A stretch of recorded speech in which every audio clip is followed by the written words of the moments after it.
Well, the White House cheering 8 million sign-ups, but premiums are still rising and going even more up and up and up. And small businesses are still clamoring for a healthcare alternative. My next guest is asking, why not just get that coverage directly from the hospital? It's an ingenious plan, unconventional idea, but one that hospital CEO Josh Gribben says for businesses in a bind will prove a cheaper one, and maybe one that takes weight elsewhere. We also have FoxBusiness.com's Kate Rogers on why this kind of stuff might be more of a trend. It's almost necessary, right? It is. Small businesses are waiting for the other shoe to drop when it comes to the ACA. They've seen it on the individual side. Now, starting in 2015, businesses with 100 or more full-time workers have to offer them coverage, or they face that penalty of $2,000 per worker per year. Then the year after, 50 to 99 full-timers, they're in too.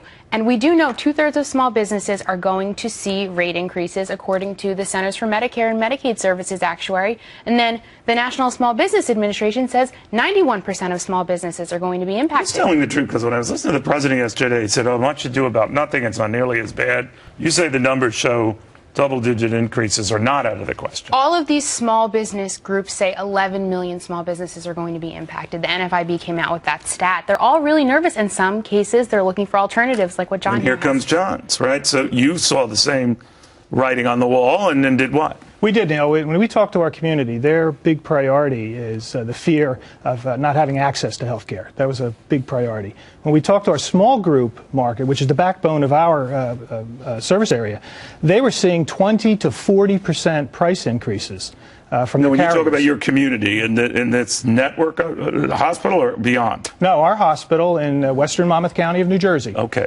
And they were getting large increases, and we're afraid of being pushed out of this market. That's kind of weird. So those working within the healthcare system were themselves experiencing this, but that's exactly not a right. profound point, but go ahead. No, but that is exactly right. So we felt we could do something about that, and we felt we could, using the tools that we've built over the last 10 years, extend to this marketplace some of the benefits that we have extended to our own employees in terms of managing their care, in terms of making them healthier.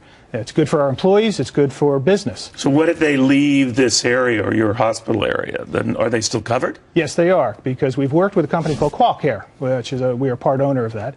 And QualCare has the second largest network of physicians and hospitals in the state of New Jersey. They wrap our plan.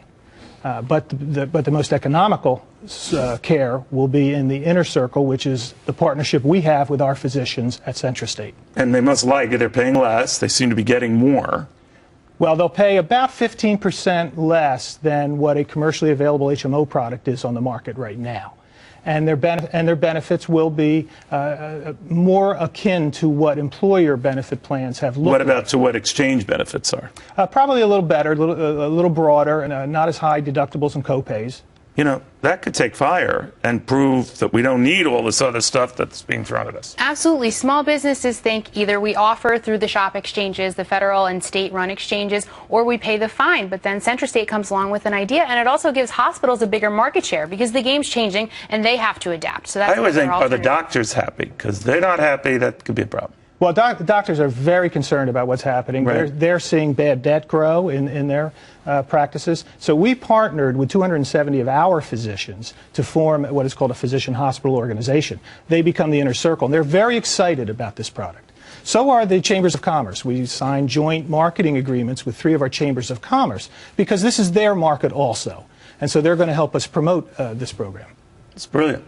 It's common sense. It's spreading around the country, too, so it'll be interesting to watch and see. You always see idiocy that spreads. It would be nice if common sense. Well, this is a smart idea that's taken off. So. Well, he's the CEO. I mean, come on. You and I couldn't come up with this. Hey. All right, but you could. Come on, Neil. When we got